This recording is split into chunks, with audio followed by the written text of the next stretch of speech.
Napasmado ang bunganga. Beep, beep, beep, beep, beep. Ang tagalupa na viral ang mukha. Bip, bip, bip, bip, bip. Bumibip, bip, bip, bip, bip, bip, bip, bip, bip, bip, bip na ba? Ang lahat! Martian, Beep, beep, beep, beep. Enrico Pañero, Bip, bip, bip, bip, bip. Beep, beep, beep, Bip, beep, bip, bip, bip, bip. Bip, bip, bip, bip, bip. Titilaok!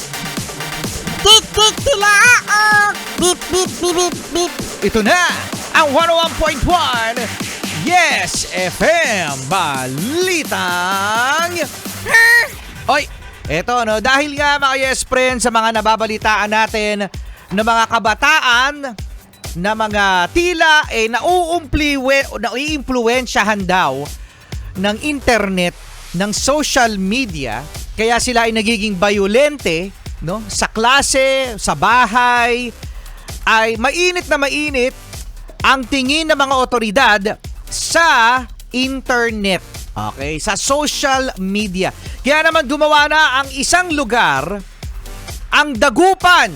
Oy, ang Dagupan! Maraming bangus dyan! Oo, maraming bangus sa Dagupan.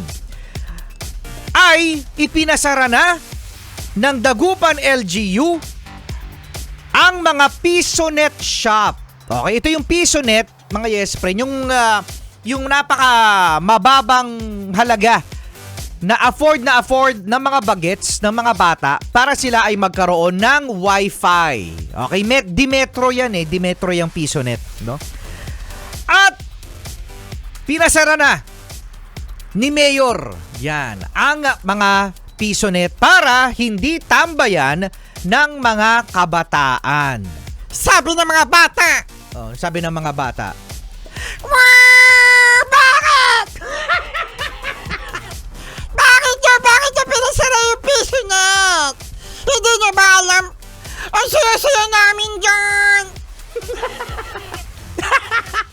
Napaka-KJ!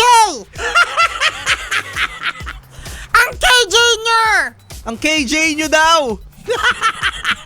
KJ? Papa KJ. Alam nyo mga Yes Friend alam nyo na ang internet, nandyan na yan kasama na talaga yan. Kasama na talaga yung impluwensya ng masama at meron ding impluwensya ng kabutihan. Ayun talaga, di ba? Educational. Ang internet. Marami natututunan ang mga bata dyan. Okay? Yung pag-video games, alam nyo ba, no? Na ang video games, mga Yes Friend, ay nakakatulong sa pag-iisip ng mga bata para sa kanilang diskarte, sa pagsolusyon sa mga problema. Sige, Pañero, i-justify mo pa! I-justify mo! I-justify ko to. May studies yan na mabuti sa puso ang video game. Sige! Ipagtanggol mo! Ipagtanggol mo, pare ko, Pañero! I-justify mo! Na ang video games, mga Yes Friend, no, ay napagkakakitaan na ngayon. Sige, ipagtanggol mo pa! Oo, di ba yung Mobile Legends, mga Yes Friend? Milyon ang nagiging premyo dyan sa mga international tournament. Sige, ipagtanggol mo pa! Kaya ako, no, hindi ako pabor sa pagban sa internet, mga Yes Friend, no? Ang pabor ako ay magkaroon ng limitasyon. Alam nyo ba, lumaki ako sa video game. No, nagkaroon ako ng family computer. Ay, ang tagal na nun. 19 kopong-kopong. Oo, nagkaroon ako ng family computer, mga Yes Friend, at kinalakihan namin sa bahay na magkapatid ang video game. Pero tinan mo naman kami ngayon. Mabait. Bumabait naman kami, lumaki.